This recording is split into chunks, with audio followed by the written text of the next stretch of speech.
சுபானல்லாஹ் சுபானல்லாஹ் என்றே சொல்லுங்கள்.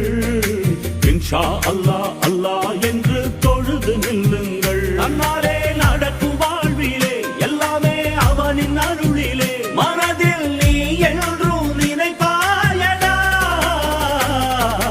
அவனின் கருணையே